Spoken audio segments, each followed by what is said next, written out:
Assalamualaikum warahmatullahi wabarakatuh dan selamat sejahtera. Cikgu harap semua murid-murid yang bersama dengan cikgu sekarang berada dalam keadaan sehat dan ceria. Baiklah, hari ini kita akan teruskan pembelajaran bagi mata pelajaran Bahasa Melayu tahun 4 bersama dengan Cikgu Asti. Hari ini kita masih belajar dalam tema yang ke-6 dan unit yang ke-18. Tajuk kita pada hari ini ialah pembayaran tanpa tunai. Kamu boleh rujuk buku teks pada halaman 125. Tanpa membuang masa, mari kita teruskan.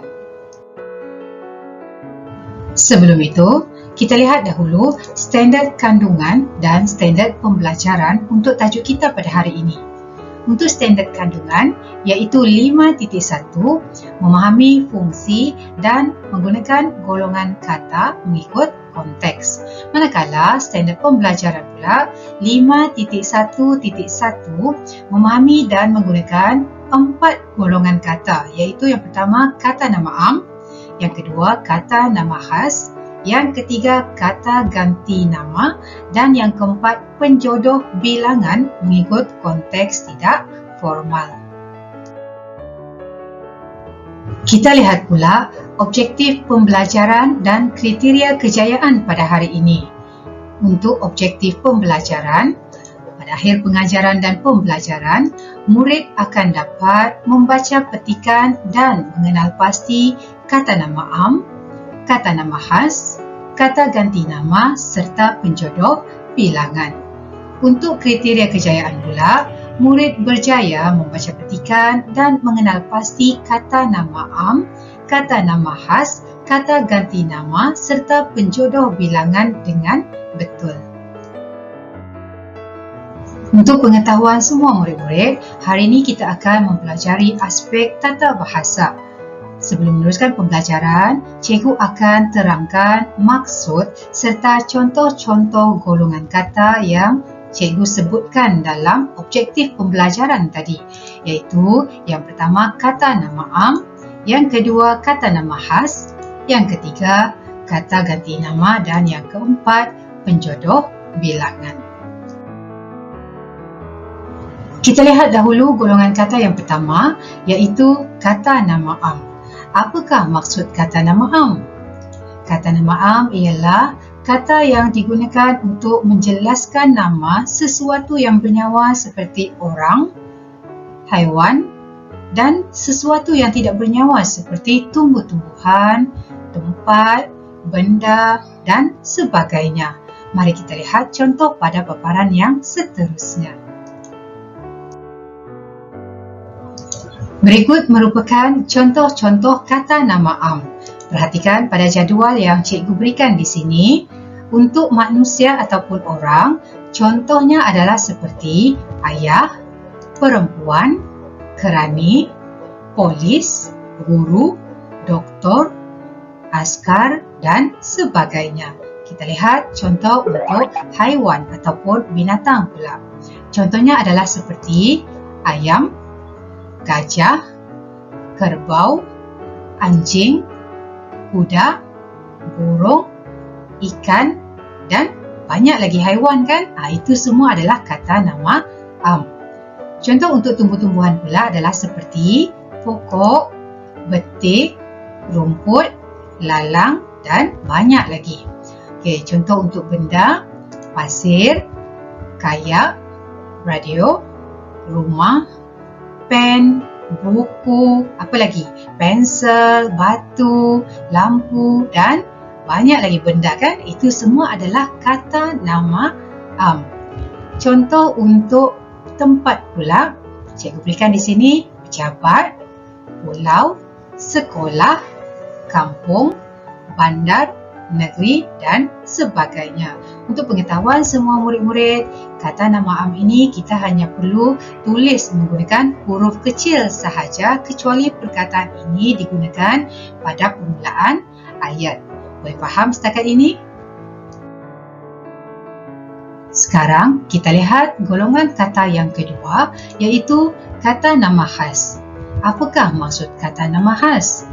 Kata nama khas ialah kata nama yang secara khususnya digunakan untuk menyebut nama sesuatu benda, sama ada benda yang bernyawa ataupun yang tidak bernyawa. Kita lihat pada contoh yang diberikan di sini. Untuk benda, contohnya adalah seperti proton perdana. Kita tahu proton perdana adalah nama untuk kereta, kan? Kereta adalah kata nama am. Tetapi apabila kereta tersebut diberikan nama iaitu proton perdana adalah kata nama khas. Contoh yang kedua adalah pilot. Pilot adalah jenama untuk pen.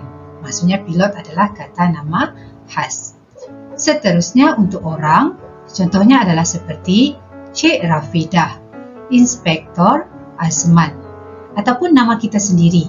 Nama kita sendiri pun adalah kata nama khas. Seterusnya untuk binatang. Binatang, kita tahu tadi dalam kata nama am ada banyak binatang yang kita telah senaraikan tadi seperti ayam, kuda, burung dan sebagainya. Itu kata nama am. Tetapi apabila binatang-binatang ini diberikan nama, itu adalah kata nama khas.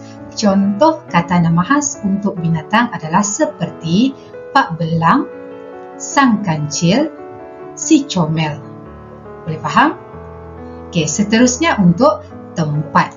Tempat seperti yang kita telah senaraikan tadi dalam kata nama am ada banyak, kan? Pejabat, kampung, bandar dan banyak lagi.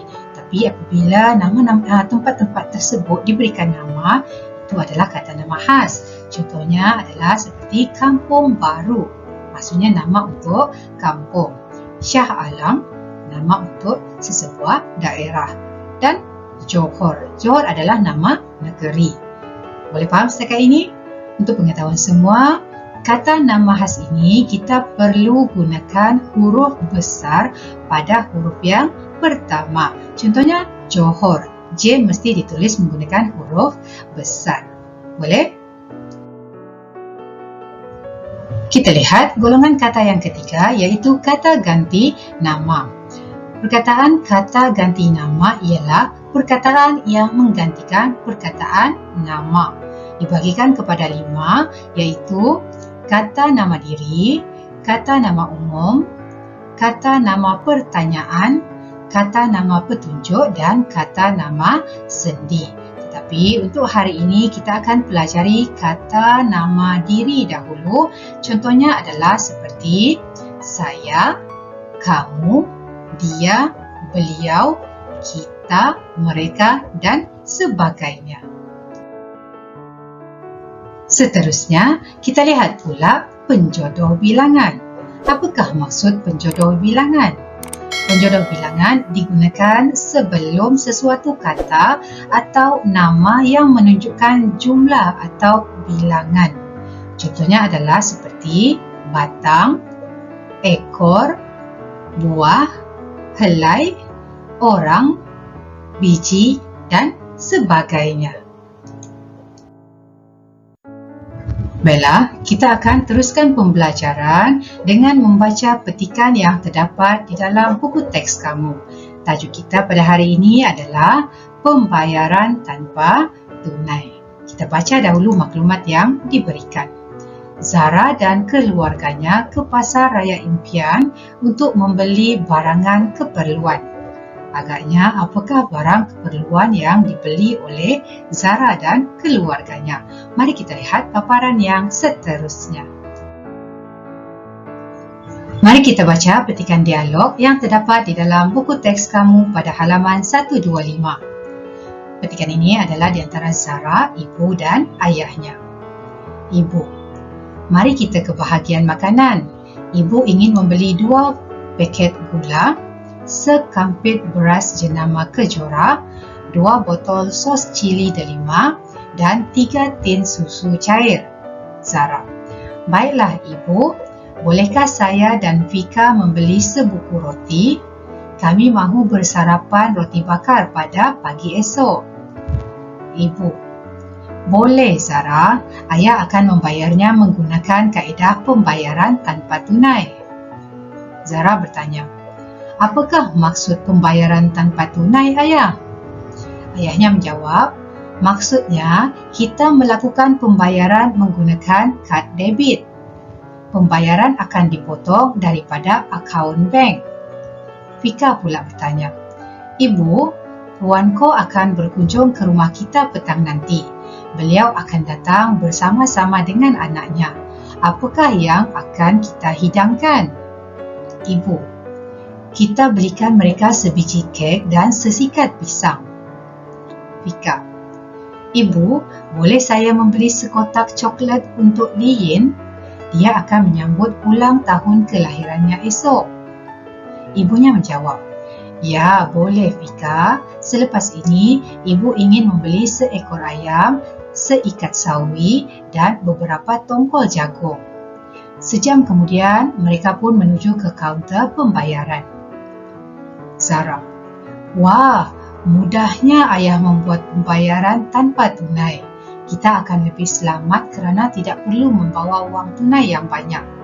Cuba kamu perhatikan perkataan yang berwarna. Sekampit beras jenama kejora." Sekampit ialah penjodoh bilangan. Beras adalah kata nama am kan? Kejora pula adalah kata nama khas, sebab tu K ditulis menggunakan huruf besar. Kemudian, roti bakar. Ini adalah kata nama am.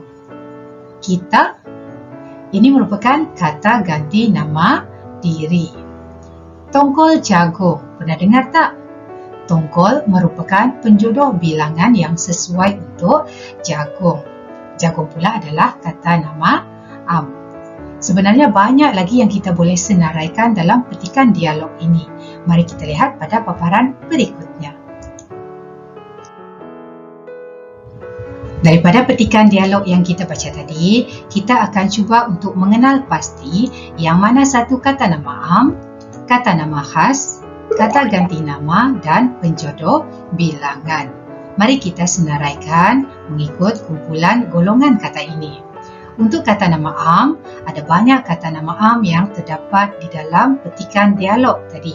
Di sini cikgu berikan beberapa contoh seperti makanan, gula, beras, sos cili, susu, roti, kad debit, rumah dan pisang. Mungkin ada banyak lagi di dalam petikan dialog tersebut. Kita lihat pula contoh untuk kata nama khas. Cikgu berikan di sini kejora, Delima, Zara, Fika, Puanko dan Li Yin. Kita lihat pula contoh untuk kata ganti nama.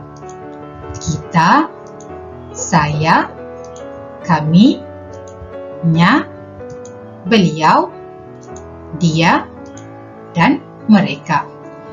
Ada lagi? Mungkin ada lagi kan?